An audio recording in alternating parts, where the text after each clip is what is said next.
Well, my name is Peter Eichstaedt. I'm an Africa editor for the Institute for War and Peace Reporting.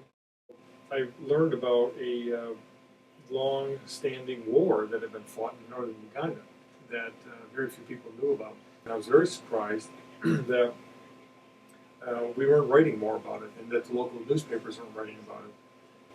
These photographs that we're looking at were photographs I took along the way. The first photo we're looking at is this group of young men singing, and they're playing an instrument called an udungu. And you get 5 or 6 of these guys playing these together, they make an incredible sound.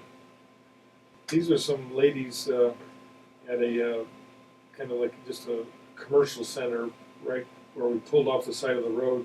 So we would stop, whenever we traveled around the country, we would stop by local roadside and buy food on the road. These are some photographs I took in one of the many refugee camps that herded everybody, got them out of the countryside and put them into camps. Theory being that they could be more easily defended and cared for. In reality, these camps became just soft targets for the rebels. This is a couple of kids, typically young kids are taking care of other younger kids. Well, this is this young man and this woman were attacked by the Lord's Resistance Army, and I went to go interview them a couple days after the attack had happened. He had been stabbed quite a bit. This is the other people in the little cluster of homes where he had lived. This is a photograph of a bloody truck, and this blood came from a person that had been shot and wounded or possibly killed in an attack by the LRA in South Sudan. This man I interviewed was a guard on that truck. He returned fire and claims he killed 2 or 3 rebels. And this woman lying on the bed here, she's in the hospital, the local hospital, and she'd been shot.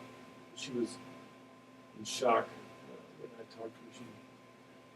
She didn't want to say much and didn't really have, you could just tell she was still freaked out. Now, this sign I took a picture of because I thought it was just ironic that the United Nations would spend money to put a sign up like this. This is a village chief that took me around a village that he was in charge of that had also been attacked by the LRA. And these are some women standing next to a grave of a woman, one of their friends who'd been killed by the Lord's Resistance Army, and buried her right there next to her hut. Now this is the 2 top commanders of the Lord's Resistance Army meeting with some people from the international community and from South Sudan.